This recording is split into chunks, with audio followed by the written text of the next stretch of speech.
Assalamu alaikum. Wa alaikum assalam wa rahmatullahi wa barakatuh. Ya suna malam. Sunan Malam Muhammad Nasir Shu'aibu Shitu. To Malam Nasir, kai ma dan siyasa ne ko dai ƙuri'a kawai zaka jefa ka koma gida? To ainihin na gaji na ma wacce ma dan siyasa.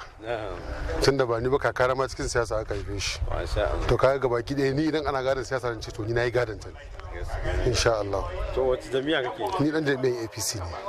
To an wayi gari an daga zaɓe. Mutane sun yi tsammanin cewa yau za su fito kowa ya tafi ya jefa ƙuri'a shi ya zaɓi 'yan takarkarin da yake so, to sai kuma aka wayi gari da labarin cewa an dakatar da zaɓe. Ya wannan labarin ya same ka? To ni wannan labari ya same ni gaskiya ban yi mamaki ba. Saboda duk lokacin da aka ce shugabanni masu adalci su suke tafi da al'amura, to duk abin da ya zo za mu karɓe shi da hannu biyu. Mun san cewa ba wani abu ake idan a cizguna mana ba. Kuma idan muka kalli wannan abin nan din sai mu kalli baya.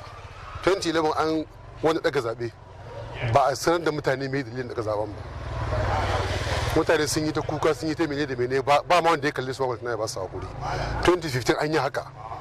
Shi wanda yake kwamishin zaɓe yana cewa zai iya zaɓe, ana cewa ba zai iya ba. Yana zai iya, ana ba zai iya ba. Da karfin bala'i aka bankara shi, aka kara mana sati 6 muka hakuri, aka zo aka yi zaɓe. To gashi wannan ma an sanar da cewa an ɗage zaben, amma ba a yi bayanin dalilin ba, kuma ban san ko an faɗi cewa yaushe ne za a sake yin wani za a sake sa wata ranar zaben ba. To watakila na ga malam bai ji baya sauraron labarai, ko kuma watakila ya yi nisa da wayan shi, don na san malam bai rabuwa da wayan shi.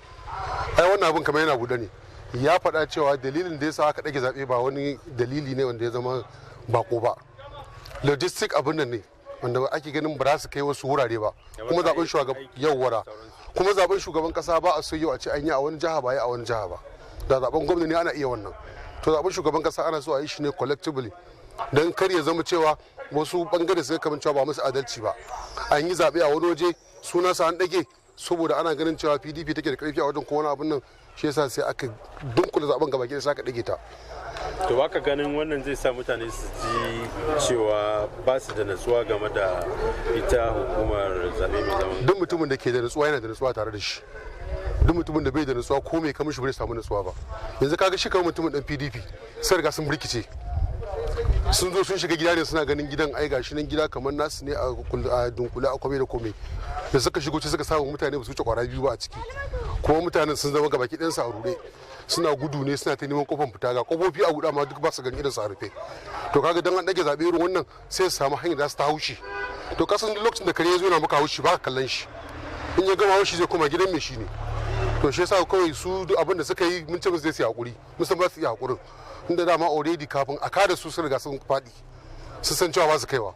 Tunda suna ta faɗin cewa dama su sun san ko ba su ci ba yanzu 2023 tana zuwa. To duk mutumin da ka ji ya fara wannan magana ya fara makan shi kan da garki ne, ya makan shi rigakafi saboda zafin ciwon da zai same shi. To akwai mutane da yawa da suka baro wuraren sana'o'insu da garuruwan da suke aiki, suka koma garuruwan su don su yi wannan zaɓe, kwatsam sai aka tashi kuma da wannan labari. Baka tunanin cewa mutanen nan za su sami sanyin gwiwa watakila a rasa ƙuri'u da yawa da ake tsammanin da za a same su? Suna iya samun sanyin gwiwa idan aka shiru aka kyale su.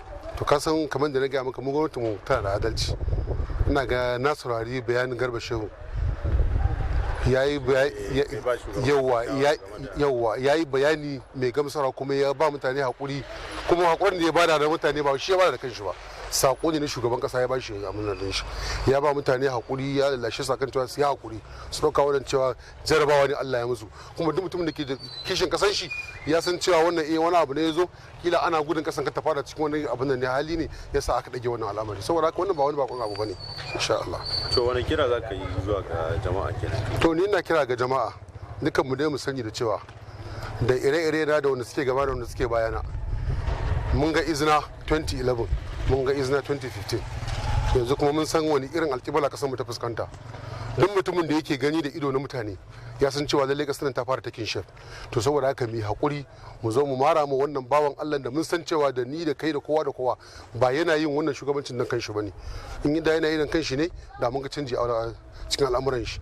Inda yake shekaran jiya haka yake jiya, yanzu haka yake, haka muke sa rai kuma gobe za mu gan shi.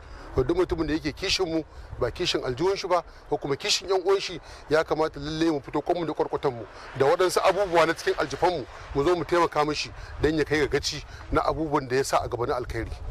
Saboda haka ina ba da hakuri da duk yan uwanmu ire na masu kishin ƙasar nan, wanda ba muna kallon wani abu da mu sa aljihun bane, muna kallon future ne na mu kanmu da kila yayan da na haifa ko kuma jikokin mu, to mu zo mu tallaba mu wannan tafiyan ta kai mu inda muke ta mafarkin zuwa shekarun baya insha Allah.